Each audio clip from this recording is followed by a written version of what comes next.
تو بعض لوگ یہ سمجھتے ہیں کہ بھئی زیور جو ہے تو اپنی ملکیت میں ہے، لیکن دے رکھا ہے بیوی کو پہننے کے لیے.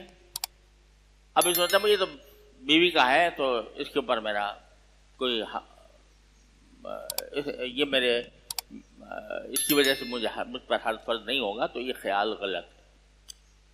جس کی ملکیت میں ہے اس کے ذمہ فرض ہے، جس کی ملکیت میں نہیں ہے اس کے ذمہ فرض نہیں ہے، اللہ تعالیٰ نے فرض نہیں کیا اس کے ذمہ. ایک تو یہ بات سمجھنی چاہیے. دوسری بات یہ ہے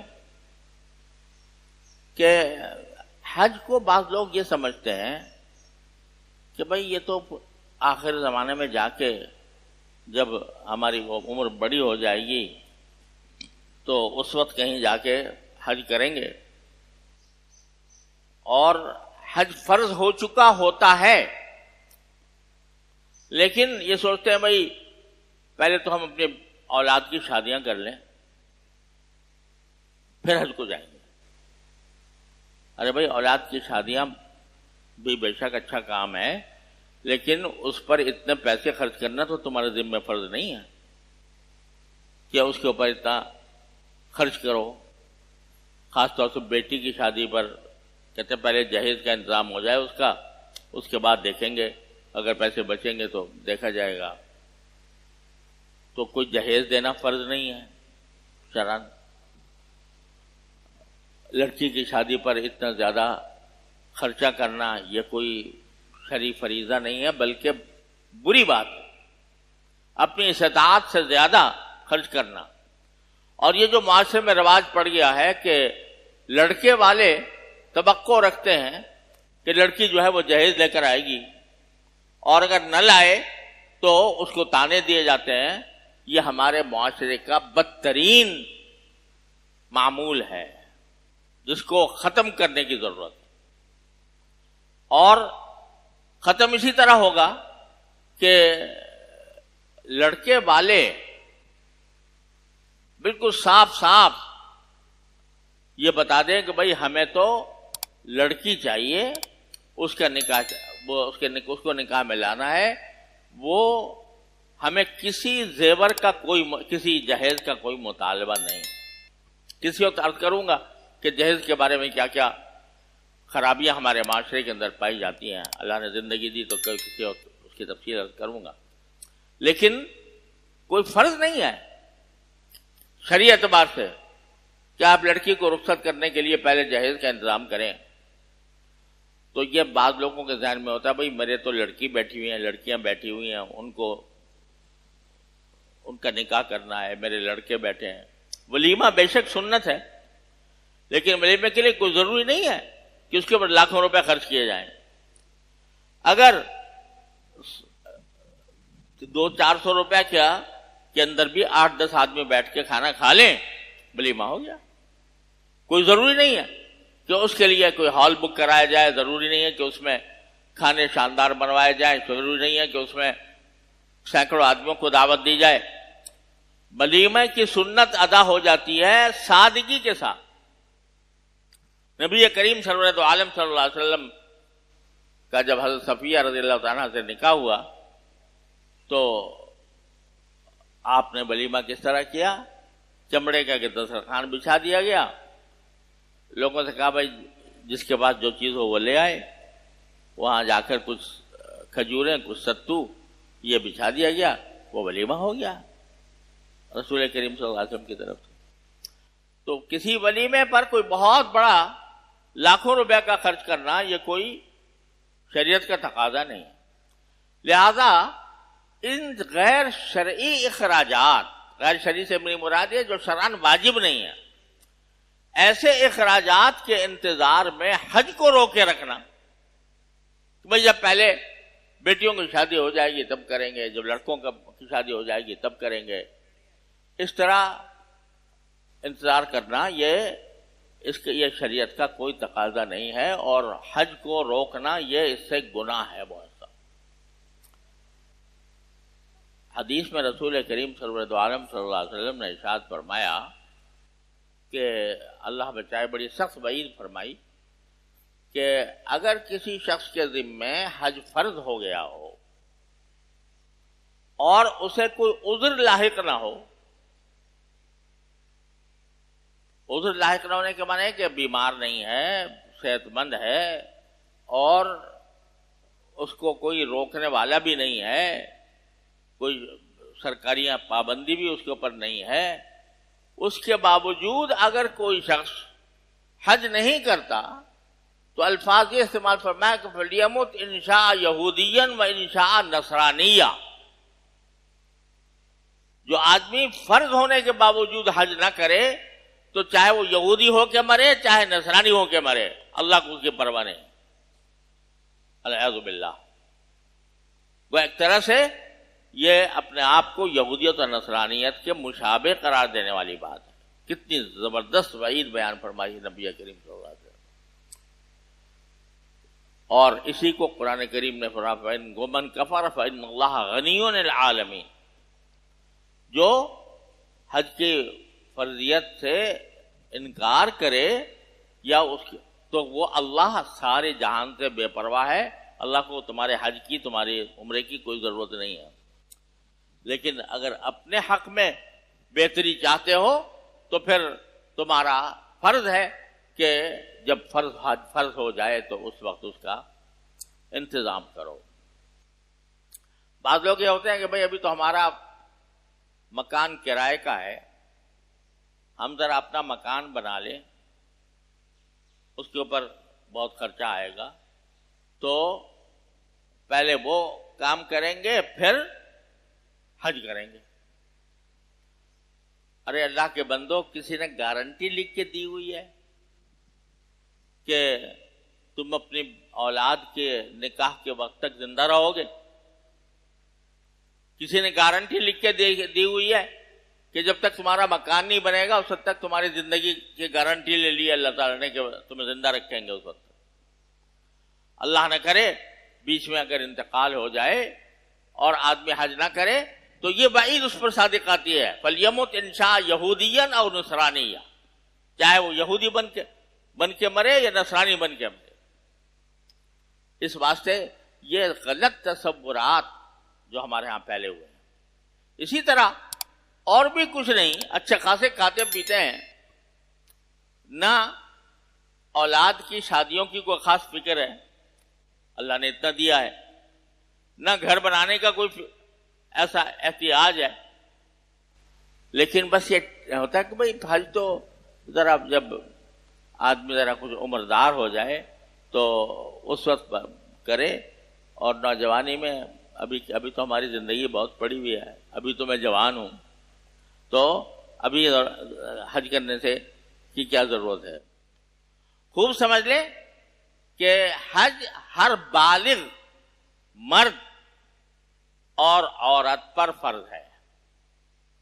بالغ ہونے کے معنی کیا ہے کہ علاوہ علامات بلوغ کے اگر کوئی شخص، کوئی بچہ 15 سال کی عمر پوری کر لی اس نے، وہ بالغ ہو گیا۔ اور اسی طرح خاتون اور بچی اگر اس کو حیض آ جائے یا اس کی عمر 15 سال پوری ہو جائے تو 15 سال کے بعد بالغ ہونے کے بعد سارے احکام اس کے ذمہ فرض ہو جاتے ہیں۔ بالغ ہونے سے پہلے نہ نماز فرض، نہ روزہ فرض، نہ حج فرض، نہ زکوٰۃ فرض، لیکن بالغ ہونے کے بعد یہ سارے احکام، جس طرح 15 سال کی عمر پوری ہونے کے بعد انسان کے ذمہ نماز فرض ہو جاتی ہے، روزے فرض ہو جاتے ہیں، زکوٰۃ فرض ہو جاتی ہے، اسی طرح حج بھی فرض ہو جاتا ہے اگر حج کی استطاعت موجود ہے۔ اس بچے کی ملکیت میں اگر اتنے پیسے ہیں، بچے کی ملکیت میں، ماں باپ کی ملکیت کا اعتبار نہیں ہے، بچے کی ملکیت میں اگر اتنے پیسے ہیں کہ وہ حج کر سکے تو اس کے ذمے حج فرض ہو جاتا ہے۔ عمر کی کوئی قید نہیں ہے کہ بھئی بعد میں جا کے کریں گے۔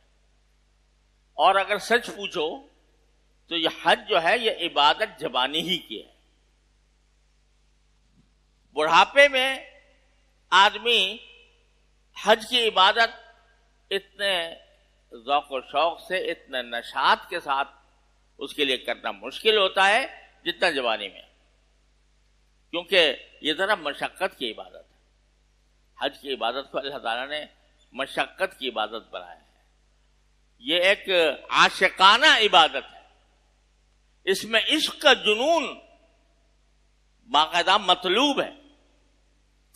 اس میں آدمی کو پیدل بھی چلنا پڑتا ہے، اس میں آدمی کو بڑے بڑے فاصلے بھی طے کرنے پڑتے ہیں، اس میں آدمی کو ہجوم سے بھی سابقہ پیش آتا ہے، اور کتنا ہی انسان اپنے لیے سہولت اور آرام کا راستہ پیدا کر لے، کتنا ہی کر لے اور کتنا پیسہ خرچ کر لے، لیکن حج مشقت سے خالی اس کا بھی نہیں ہوگا۔ جب روانہ ہوتے ہیں، مثلا عرفات جا رہے ہیں، عرفات سے منی آ رہے ہیں، منی سے رات کو مزدلفہ جا رہے ہیں، عرفات سے مزدلفہ جا رہے ہیں، پھر منی میں صبح کو منی جا رہے ہیں، 22-25 لاکھ کا مجمع جو ہے وہ 8-10-12 میل کے اندر وہ عدل بدل ہوتا رہتا ہے، تو کتنا ہی انتظام کر لو، بسیں بھی ہیں، گاڑیاں بھی ہیں، اعلیٰ درجے کی سبھی کچھ ہیں، لیکن جب وہ روانہ ہوتا ہے قافلہ اور عرفات سے منی مزدلفہ جا رہا ہے مثلا، اور مزدلفہ میں پہنچنا ہے عشاء کے وقت، اور بسیں کی ٹریفک جام ہو گیا، رک گئی، تو میں وہاں کہا کرتا تھا کہ یہاں پر نہ بس چلتی ہے نہ بس چلتا ہے، کسی کا بس نہیں چلتا۔ وہاں اللہ تبارک و تعالیٰ خود ہر انسان کو یہ دکھاتے ہیں کہ تیری حیثیت کیا ہے، وہ اس کی مشقت اس کو اٹھانی پڑتی ہے، کتنا ہی انتظام کر لے، بڑے سے بڑا مالدار وہ حج میں جا کر یہ بادشاہانہ حج نہیں کر سکتا، اس کو کہیں نہ کہیں جا کر وہ کوئی نہ کوئی مشکلات پیش آتی ہیں۔ تو جوانی میں انسان زیادہ ذوق و شوق سے، زیادہ جذبے سے، زیادہ اہتمام سے حج کر سکتا ہے، اور جب بوڑھا ہو جاتا ہے تو وہ دوسروں کا محتاج ہو جاتا ہے اور یہ ساری مشقتیں بعض اوقات برداشت نہیں کر سکتا۔ لہذا یہ خیال بھی فضول ہے کہ جوانوں کا نہیں، یہ جوانوں کی عبادت نہیں ہے، بوڑھوں کی عبادت ہے۔ اصل میں تو جوانوں ہی کی ہے، اور جوانی کے اندر جب حج کر لیا جاتا ہے تو وہ اطمینان کے ساتھ، ذوق و شوق کے ساتھ ہوتا ہے، مشقتیں برداشت کرنے کی اس میں استطاعت بھی ہوتی ہے۔ اس لیے اس انتظار میں رکا رہنا کہ بھئی ذرا بڑی عمر ہو جائے گی تو پھر جائیں گے، ابھی تو ہمارا بچپن ہے، ابھی ہماری نوجوانی ہے، یہ خیال بھی غلط ہے۔ تو ان احکام کو مد نظر رکھتے ہوئے انسان کو حج کا فریضہ ادا کرنے کے لیے تیار رہنا چاہیے۔ اللہ تعالی ہم سب کو اس کی توفیق عطا فرمائے۔ اور یوں آج کل مختلف پابندیاں لگی ہوئی ہیں، ایک خاص کوٹا مقرر ہے، اس سے زیادہ آدمی نہیں جا سکتے، قرآن اندازی ہوتی ہے، قرآن اندازی میں نام آ گیا تو جا سکتا ہے، نہیں آ گیا نہیں آیا تو نہیں جا سکتا۔ تو یہ چونکہ پابندیاں ہیں اس قسم کی، اس واسطے شرعاً بھی اس کی گنجائش ہے، لیکن اپنا نام داخل کرنا تو ضروری ہے، جس کے ذمے اس معیار پر جو میں نے ذکر کیا، اس معیار پر جس کے ذمے حج فرض ہو گیا، اس کے ذمے فرض ہے کہ درخواست تو دے کم سے کم۔ اگر قرآن اندازی میں نام نہیں آیا تو اللہ تعالیٰ کیا معذور ہوگا، لیکن درخواست دینا تو فرض ہو گیا۔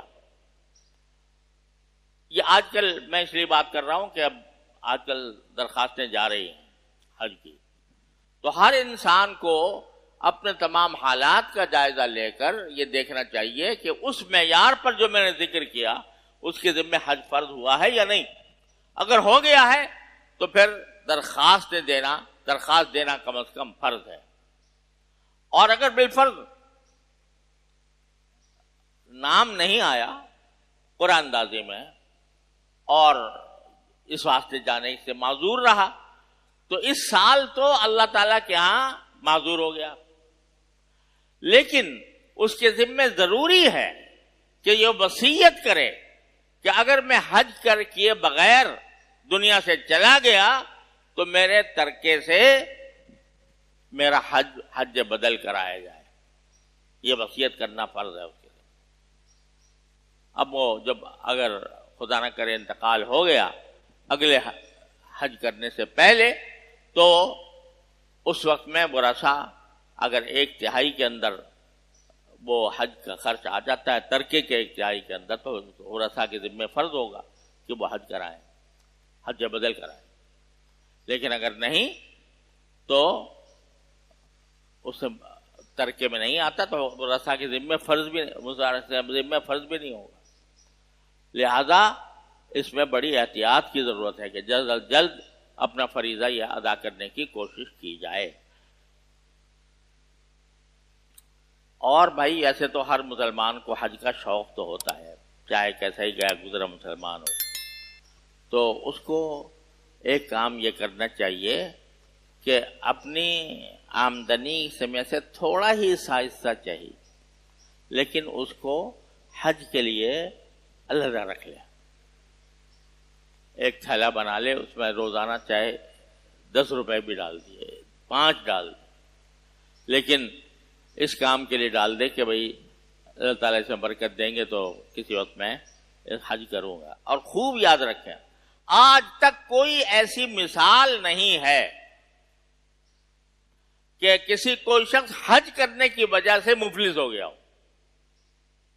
اللہ تبارک و تعالیٰ حج کے نتیجے میں اس کے مال میں اتنی برکت عطا فرماتے ہیں. کبھی ایسا نہیں ہوا کہ کوئی آدمی حج کیا، بھئی میں حج کرنے گیا تھا، اب تو میں کھانے روٹی کو محتاج، لقمے کو محتاج ہو گیا. آج تک کوئی ایسا واقعہ نہیں. لہذا اپنی طرف سے پوری کوشش کرنی چاہیے. اور اگر آدمی روزانہ کچھ تھوڑا پیسے اس کام کے لیے جمع کرتا رہے تو کسی نہ کسی وقت انشاءاللہ اس قابل ہو جائے گا. نہیں ہو جائے گا اللہ تعالیٰ کیا قبول ہو جائے گا. اس کے بہت سے واقعات ہیں، کبھی پھر موقع ہوگا تو عرض کروں گا. لیکن یہ ایک اہم فریضہ ہے. اللہ تبارک و تعالیٰ اپنے فضل و کرم سے سارے مسلمانوں کو شریعت کے مطابق اس فریضے کو ادا کرنے کی توفیق عطا فرمائے. وآخر دعوانا الحمدللہ.